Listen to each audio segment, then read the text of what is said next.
পিতামাতা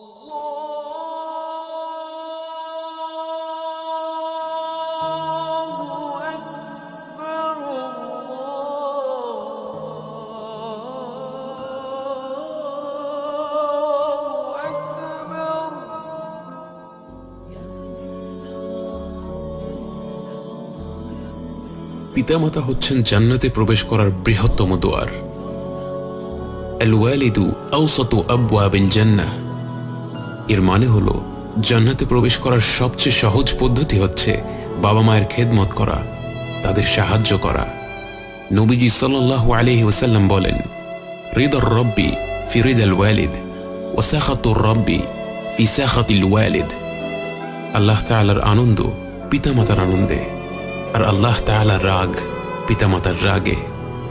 মুসনাদ ইমাম আহমদ এবং সুনান আবু দাউদ গ্রন্থের সেই বিখ্যাত হাদিসে বর্ণিত আছে, একজন সাহাবী সুদূর ইয়েমেন থেকে এসে রাসূল সাল্লাল্লাহু আলাইহি ওয়াসাল্লামকে বললেন, হে রাসূলুল্লাহ, আমি ইয়েমেন থেকে এসেছি আপনাকে বাইআত দিতে, আপনার পেছনে জিহাদ করতে। আমার বাবা মা কাঁদছিলেন, তারপরও আমি তাদের ছেড়ে চলে এসেছি আপনার পাশে থাকতে। তখন নবীজি সাল্লাল্লাহু আলাইহি ওয়াসাল্লাম বললেন, তুমি যদি সত্যি আল্লাহর সন্তুষ্টি চাও তাহলে শীঘ্রই তাদের কাছে ফিরে যাও এবং যেমন করে তুমি তাদের কাঁদিয়েছিলে তেমনি করে তাদেরকে হাসাও, তাদের আনন্দ দাও। এটাই ছিল আমাদের নবীজি সাল্লাল্লাহু আলাইহি ওয়াসাল্লামের বক্তব্য। তুমি বাবা মাকে দুঃখী করে জান্নাত লাভ করতে চাও? তিনি এসেছিলেন সাহাবী হতে, এসেছিলেন রাসূল সাল্লাল্লাহু আলাইহি ওয়াসাল্লামের পাশে জিহাদ করতে, কিন্তু তিনি তার বাবা মাকে কষ্ট দিয়ে এসেছিলেন, তাদের অনিচ্ছায় তাদের একা ফেলে চলে এসেছিলেন।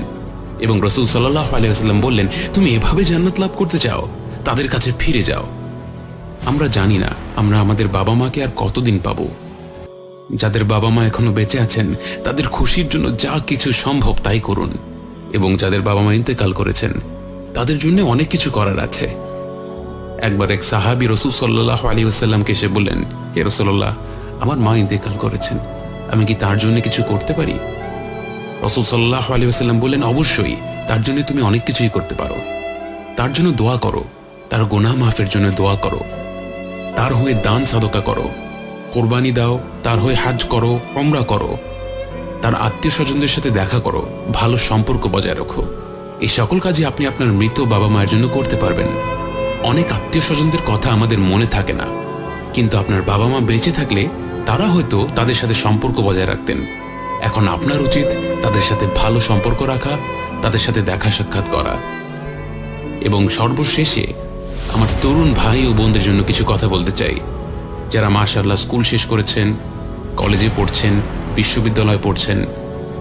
এটা সব সময় মনে রাখবেন যে আপনারা বড় হতে হতে আপনাদের সবচেয়ে বড় আফসোস সব সময় হবে আপনার বাবা মায়ের সাথে দুর্ব্যবহার করা, আপনার বাবা মায়ের সাথে ঝগড়া করা, আপনার বাবা মাকে কষ্ট দেয়া। কঠোর কথা কখনো ফিরিয়ে নেওয়া যায় না। আপনার বাবা মাকে একবার কষ্ট দিলে সেটা কখনো ফিরিয়ে নেওয়া যায় না। আপনি যত দিন বেঁচে আছেন সেই স্মৃতিগুলো আপনাকে কষ্ট দেবে। আমরা যখন বয়সে ছোট থাকি তখন রেগে যাওয়াটা খুবই সহজ, কিন্তু যেই আফসোস আর স্মৃতি আপনার সাথে রয়ে যাবে তা আপনাকে সারাটি জীবন কষ্ট দেবে। তাই আমার প্রিয় ভাই ও বোনেরা, আল্লাহ কোরআনে যা বলেছেন তা সবসময় মনে রাখবেন। তোমরা বাবা মায়ের সাথে চমৎকার ব্যবহার করবে, এমনকি তাদের উফ পর্যন্ত বলবে না, তাদের সাথে খারাপ ব্যবহার করবে না। আপনারা আল্লাহর সন্তুষ্টি চাইলে আপনাদের সামনে দুটো দরজা আছে, আপনার মা এবং আপনার বাবা। তাদের খুশি রাখুন।